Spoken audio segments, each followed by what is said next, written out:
समस्त दर्शनों का तात्पर्य किसमें है? सत्य सहिष्णुता की क्रमिक अभिव्यक्ति। कुछ न कुछ उपकारक प्रत्येक दर्शन होता है। चारवाक दर्शन भी उपकारक है, देहबाह्य वस्तुओं के अनात्मत्व के निश्चय में तो है या नहीं, इतना तो वो भी करता है। और मदिरा इत्यादि से बचने, गोमांस से बचने, डाका डालने से बचने में व्यावहारिक धरातल पर भी we must do to others as we wish them to do to us, this is the golden rule of life. हम दूसरों से जैसे व्यवहार की अपेक्षा रखते हैं, हमारी बुद्धि की बलिहारी है कि हम वैसे ही व्यवहार दूसरों के प्रति करें। आत्मना प्रतिकूलानि परेशान समांतरे पद्म पुराण का वचन है, गीता का वचन है, आत्मोपम्यन सर्वत्र समम पश्यति अर्जुना सुखम वा यदि वा दुखम स योगी परमो मता, 6वां अध्याय। तो हमने क्या संकेत किया? चारवाक भी उपकारक हैं, मदिरा हत्या के समर्थक नहीं, और देह बाह्य वस्तुओं को अनात्मा मानते हैं। उनकी अपेक्षा बौद्ध और उन्नत विचार वाले हैं, उनकी अपेक्षा आत्मा को क्षणिक न सिद्ध करके, अभाव रूप न सिद्ध करके भाव रूप मानने में जैन हमारे उपकारक हो गए। वो भी लूटपाट आदि के अपने दर्शन की सीमा में समर्थक नहीं हो सकते। उसके बाद हमारे सन्निकट कौन हो गए? वैशेषिक नैयायिक। वो कम से कम असत कार्यवादी होने पर भी असत कारणवादी तो नहीं हैं, और आत्मा को भी मानते हैं, लोक मानते हैं, परलोक मानते हैं। इस प्रकार से वेदों का प्रामाण्य स्वीकार कर लेते हैं, वैदिक दार्शनिक हैं। अनुमान प्रमाण के बल पर सही वेदों का प्रामाण्य मान करके बहुत हमारे हितैषी हो जाते हैं। लेकिन उनके यहाँ एक विज्ञान से सर्व विज्ञान की प्रतिज्ञा बिल्कुल चरितार्थ नहीं होती है। इनकी अपेक्षा सांख्यवादी हमारे अनुकूल हैं।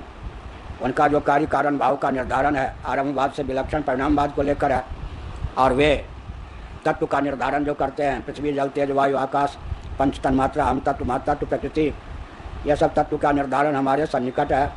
पंचभूतों में कार्य कारण भाव की सिद्धि भी होती है, और अंत में पुरुष की असंगता का प्रतिपादन भी करते हैं। डर चेतन का विभाग भी उनका अच्छा है।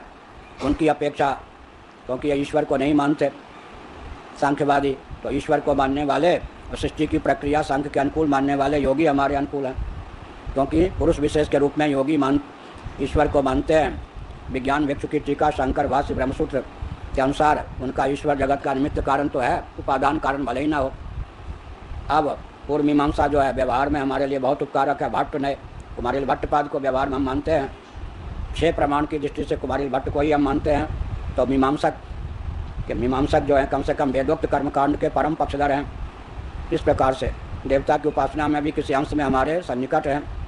अब रह गए विविध आचार्य, उसमें मध्वाचार्य, इन सब से हमारे और नज़दीक होते हैं। साकार परमात्मा को मानते हैं, सगुण परमात्मा को मानते हैं, भगवान के अवतार को मानते हैं, अर्चा विग्रह आदि को मानते हैं, लेकिन कट्टर द्वैतवादी हैं। जबकि श्री रामानुजाचार्य द्वैत प्रधान अद्वैतवादी हैं, किसी अंश में अद्वैत को मान लेते हैं। उसके बाद निम्बार्काचार्य द्वैत और अद्वैत दोनों को तुल्य बल देते हैं।